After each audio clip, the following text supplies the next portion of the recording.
Ya, pemirsa, kita akan lanjutkan kembali perbincangan atau kita akan gali terkait dengan apa yang disampaikan dalam Komisi 3 atau rapat dengar pendapat Komisi 3 DPR hari ini yang kembali menggelar RDP tersebut dengan Komite TPPU untuk membahas transaksi janggal 349 triliun rupiah di lingkungan Kementerian Keuangan Republik Indonesia. Transaksi yang mencurigakan ini masih hangat jadi perbincangan publik karena data yang disampaikan oleh Menko Polhukam sebagai Ketua Komite TPPU berbeda dengan data yang disampaikan oleh Menteri Keuangan Sri Mulyani yang juga merupakan anggota Komite TPPU. Meski dijelaskan tidak ada perbedaan data karena bersumber dari data agregat yang sama, namun publik menilai ada sesuatu yang disembunyikan dari laporan hasil analisis PPATK tahun 2009-2022. Jadi pertanyaannya, bagaimana perbedaan perspektif tersebut disampaikan kepada publik sebelum duduk bersama untuk mencocokkan data? Kita akan mengulasnya bersama dengan pakar hukum tindak pidana pencucian uang, Fahrur Dali Munte. Selamat sore Bang Rozi. Sore Mbak Fani. Bang Rozi, ada komentar tersendiri Bang Rozi kalau misalnya sebagai pakar atau katakanlah sebagai researcher gitu membaca data, ketika ada data yang dipunyai oleh ketua komitenya kemudian berbeda dengan data yang disampaikan oleh anggota komitenya dari kementerian yang berbeda, apa yang bisa Anda tangkap dari sini? Ya, kalau perbedaan data saya kira mungkin saja karena Wajar, yang ya? mengeluarkan adalah instansi masing-masing. Cuma jadinya saya agak sedikit menyayangkan apa fungsi dan peran dari komite ini. Fungsi dan peran komite ini sesuai dengan Undang-Undang TPPU dan kemudian dibentuk dalam Perpres, tujuannya adalah koordinasi.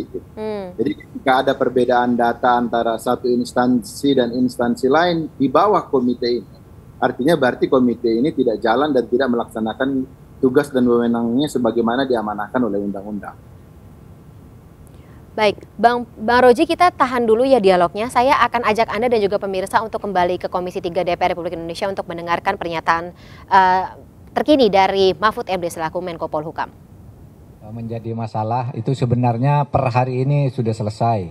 Meskipun memang prosedur formal ke Mahkamah Agung pasti adalah kasasi dan sebagainya itu masih mungkin. Tapi secara substansi sudah tidak ada jawaban lain bahwa pemilu itu memang tidak bisa diputuskan jadwalnya dan persyaratannya oleh pengadilan umum. Dan itu sudah selesai di Bawaslu dan PT UN kemarin. Jadi ya kita siap-siap aja. Dan saya berharap KPU juga semakin lebih bersemangat dengan keputusan hari ini. Itu aja.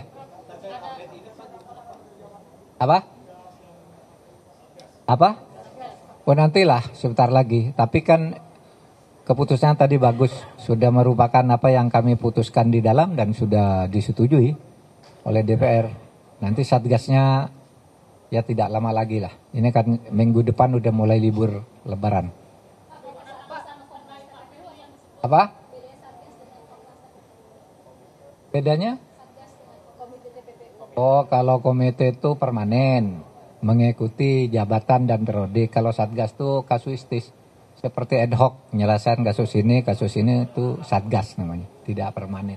Mahfud, tapi tadi di Komisi 3 mengatakan bahwa sebenarnya satgas tidak perlu dibentuk karena sebenarnya mirip saja bagiannya dengan Komite TPPU. Beda. Karena kalau komite itu semuanya tindak pencucian uang di semua institusi, sedangkan ini kan hanya yang menyangkut bea dan cukai dan pajak. Beda ya. Udah cukup?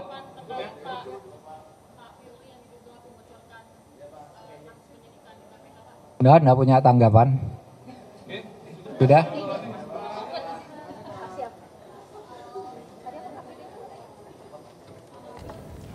Baik pemirsa, tadi kita sudah dengarkan pernyataan dari Menko Polhukam Mahfud MD dan sekarang saya akan lanjutkan kembali dialog bersama dengan Bang Rozi terkait dengan bagaimana seorang pakar TPPU ini melihat adanya perbedaan data antara anggota komite dan implikasinya tentu saja bagi kinerja komite ini. Ya, jadi Mbak, tadi seperti saya katakan bahwa perbedaan data yang ada selama ini menunjukkan bahwa komite tidak jalan, komite tidak melaksanakan tugasnya. Karena sesuai dengan Undang-Undang TPPU, komite ini dibentuk untuk mengantisipasi dan mencegah itu. Tapi saya kira begini ya, dengan adanya masalah ini jadi titik tolak agar ke depan komite ini jalan.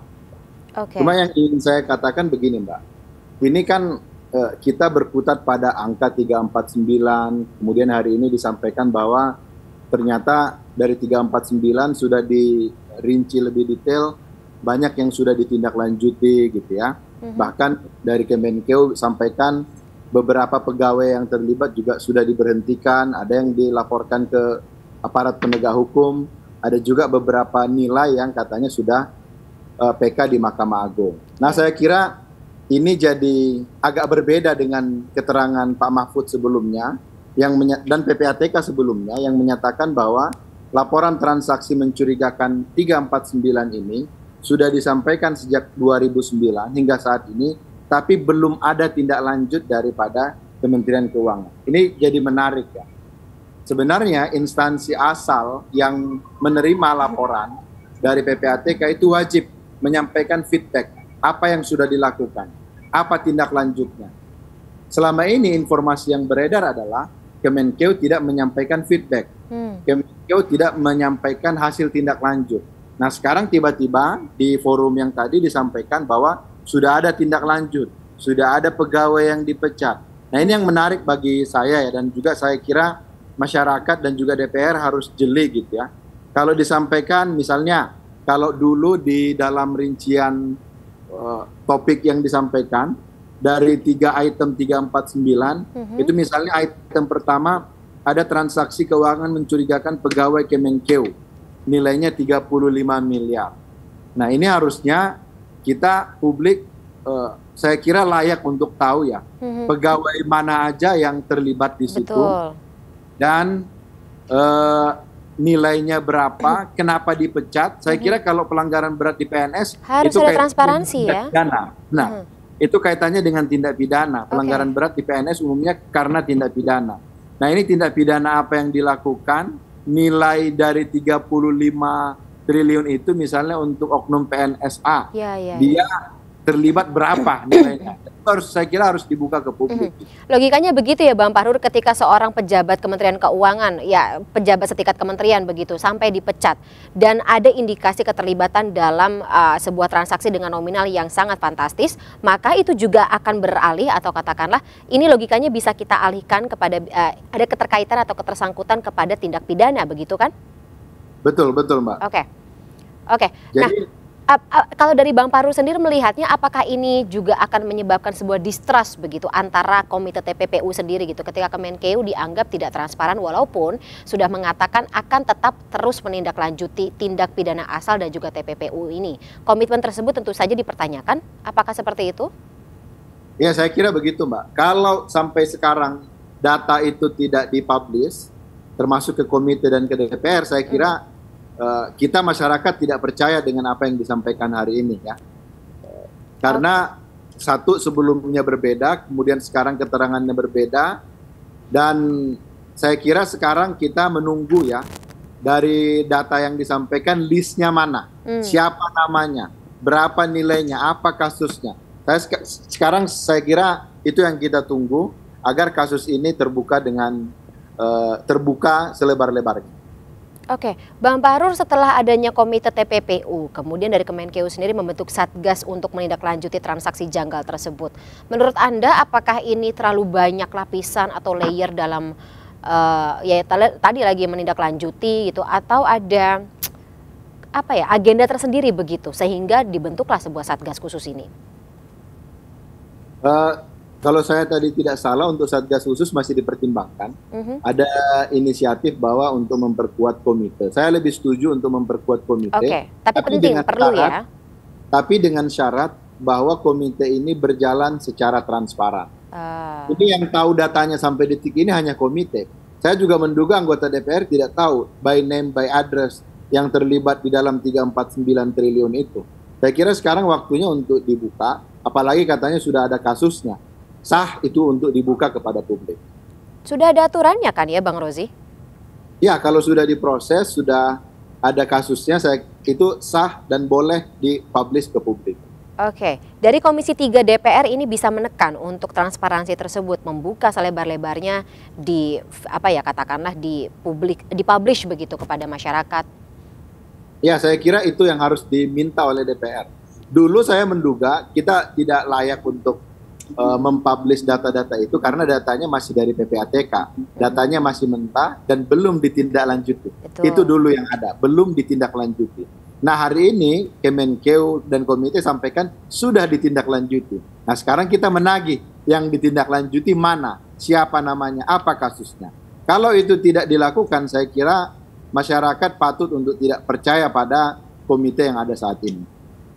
Oke, Bang Parur, yang juga kami bingung gitu sebagai masyarakat, sebagai rakyat ya, ketika sebuah lembaga setingkat kementerian dan ya baru terbuka sampai dengan saat ini, walaupun kita tahu memang praktik-praktik seperti itu biasanya dikhawatirkan sering terjadi di kalangan para pejabat kementerian. Nominalnya lagi-lagi ini sifatnya fantastis, atau nominalnya bisa kita sebut fantastis seperti itu, melibatkan banyak sekali pejabat kementerian, pejabat di dalam sebuah institusi.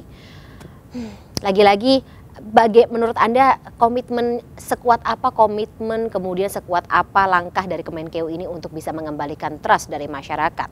Apakah cukup? Kalau saat ini saya kira komitmennya belum terlihat. Ya, karena yang disampaikan hanya narasi yang sama, hanya kita sudah ungkap angkanya sekian, tapi sampai detik ini saya kira media manapun, investigasi media manapun itu belum pernah menemukan data namanya siapa, kasusnya apa. Betul. Jadi saya wajar akhirnya menduga benar nggak ada kasus ini, benar nggak ada tindak lanjutnya. Karena pengalaman sebelum-sebelumnya untuk kasus-kasus dengan nilai fantastis seperti ini, itu sangat mudah bagi media akhirnya untuk mencium namanya siapa, listnya apa saja, hukumannya apa saja. Itu saya kira sangat mudah kalau memang kasusnya ada. Lah, Bang Rozi skeptis kasus ini ada? Ya, gimana Mbak? Bang Rozi skeptis kasus ini ada? Saya skeptis kasus ini ada karena sampai detik ini sudah sebulan lebih tidak ada yang terbuka satu. Jika memang tidak ada, dari kacamata Anda mengapa isu ini dilempar? Ya, itu yang sebenarnya perlu dipertanyakan lebih lanjut ya kepada yang melempar awalnya. Tapi saya kira memang begini Mbak, bisa jadi memang ada transaksi kebijakan dan bisa jadi memang PPATK memberikan itu kepada Kemenkeu. Yang saya skeptis adalah apa yang terjadi hari ini, Kemenkeu sampaikan sudah tindak lanjuti, tapi kita masyarakat tidak tahu apa yang detail yang ditindaklanjuti. Tapi kalau dugaan bahwa dari PPATK sudah ada transaksi mencurigakan yang dikirim ke Kemenkeu, saya kira itu data yang benar, bahwa itu temuannya ada. Cuma yang saya skeptis adalah apakah dari temuan itu sudah ada tindak lanjut atau tidak. Kalau saya secara pribadi belum yakin ada tindak lanjut. Oke, menurut Anda bagaimana keseriusan pemerintah sendiri ya, katakanlah dari pemberi mandat untuk pembentukan komite TPPU ini gitu? Pemberi mandat kan presiden ya. Bagaimana saya menurut Anda? belum pernah dengar ya bahwa presiden memberikan statement untuk kasus ini dibuka tuntas, semua yang terlibat diproses. Saya kira sampai sekarang belum ada statement dari Pak Presiden. Beda dengan kasus-kasus lain sebelumnya yang mungkin dalam beberapa waktu kemudian Pak Presiden akhirnya kasih statement. Tapi untuk kasus ini yang sekarang sudah jadi perbincangan publik, menimbulkan juga ketidakpercayaan publik kepada pemerintah, saya kira Presiden sudah sepatutnya untuk kemudian konferensi pers untuk menentukan sikap, membuka data ini seluas-luasnya. Oke, iya betul. Sampai dengan saat ini Presiden belum berkomentar apapun begitu. Dan ini tentunya memberikan sebuah presiden tersendiri. Walaupun memang komite TPPU sudah dibentuk, apakah Presiden ikut serta kemudian juga cukup concern begitu dengan isu ini? Menurut Anda isu ini harusnya memang sudah mendapatkan sebuah perhatian khusus dari Presiden ya sampai memberikan pernyataan ya? Saya kira sudah sangat layak ya. Mungkin saya bandingkan dengan sebelumnya Piala Dunia ya. Piala Dunia U20 yang kalau nilai keuangan negaranya jauh di bawah ini, Presiden di bawah seminggu langsung statement ya. Nilainya kalau tidak salah cuma 500 miliar. Nah ini 349 triliun melibatkan banyak pihak, tapi sampai sekarang Presiden belum kasih statement. Oke, baik. Bang Fahrur, saya ingin kembali lagi kepada beberapa tupoksi yang dimiliki baik untuk Kemenko Polhukam maupun Kemenkeu dan juga PPATK serta Komisi 3 DPR.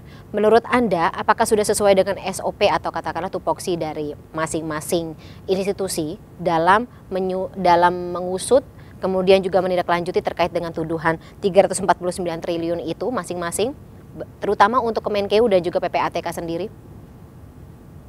Untuk instansi masing-masing, saya belum bisa komentar karena belum tahu detail sikap mereka untuk yang ada saat ini. Tapi berkaca dengan yang ada sekarang bahwa mereka itu memberikan statement atas nama Komite TPPU, saya kira itu sudah sesuai dengan fungsi dari komite ini.